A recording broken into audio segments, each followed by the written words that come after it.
Hello mga ka-Team ArVes, ito naman po si Kuya Aaron at welcome po sa aming channel. At kung bago ka dito sa aming channel, don't forget to like, subscribe, comment, and click the bell notification button para updated ka sa mga latest naming mga post.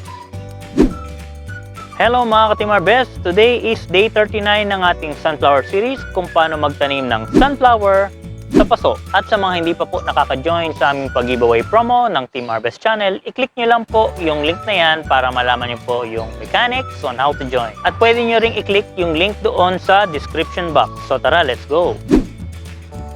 Hello mga ka-Team ArVes, today is day 39 na ng ating sunflower series. At kung mapapansin nyo, yung ating sunflower ay palapad na rin ng palapad ang kanyang mga dahon. At makikita nyo ito, medyo lumalaki rin itong isang dahon na ito. So talaga nakakatuwa na talaga siyang tignan. At kung susukatin natin, yung kanyang height ay nasa 80 centimeters na siya. Malapit nang maging 1 meter. So talagang napakabilis na ng panahon, no? Dati buto lang siya, ngayon 80 centimeter na.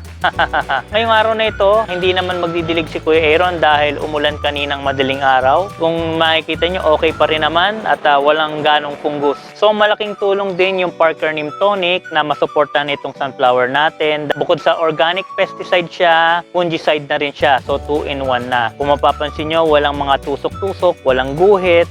Maliban lang dito sa nabagsakan ng sanga ng atis, nagkaroon siya ng sugat. Well anyway, okay lang.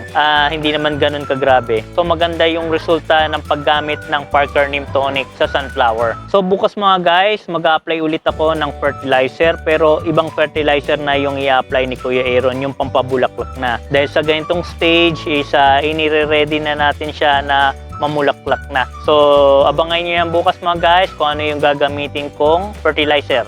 So ayun mga guys, that's it for today. I hope na na-inspire ko kayo na magtanim din ng sunflower dahil napakadali lang naman po magtanim nito. At maraming salamat din po sa pagsubaybay nyo sa ating sunflower series. So magkita-kits ulit tayo bukas and hope to see you on our next vlog.